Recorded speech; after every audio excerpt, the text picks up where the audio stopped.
नगर दक्षिण लोकसभा मतदारसंघाची निवडणूक मागील 3 महिन्यांपासून गाजत आहे।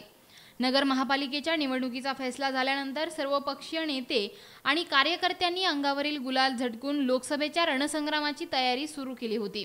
आज नगर जिल्ह्यात हा मतदानाचा दिवस उजाडला असून विविध पक्षाचे कार्यकर्ते तसेच सामान्य नागरिकांनी मतदान केंद्रात जाऊन आपला मतदानाचा हक्क बजावलाय। याच पार्श्वभूमीवर ज्येष्ठ समाजसेवक अण्णा हजारे यांनी राळेगण सिद्धी या ठिकाणी आपल्या मतदानाचा हक्क बजावला आहे। यावेळी पक्षाच्या चिन्हांनी घोटाळा केला असं प्रतिपादन करत ही चिन्हे हटवली पाहिजेत अशी मागणी त्यांनी यावेळी केली आहे। लोक अशिक्षित होते, त्यांना लिहिता वाचता येत नव्हतं, म्हणून त्यावेळेला त्यांनी हे फोटो ठेवला नाही आणि उमेदवाराचं नाव आणि चिन्ह ठेवलं आणि या चिन्हाने घोटाळा केला।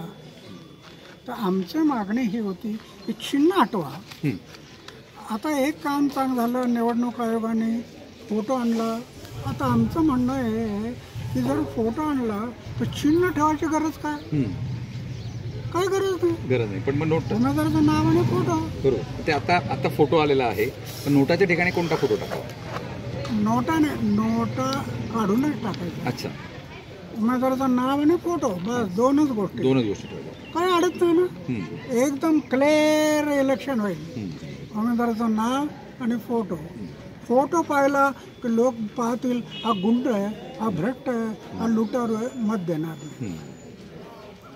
चिन्हाची गरज नाही, चिन्हामुळे देशात गडबड झाली।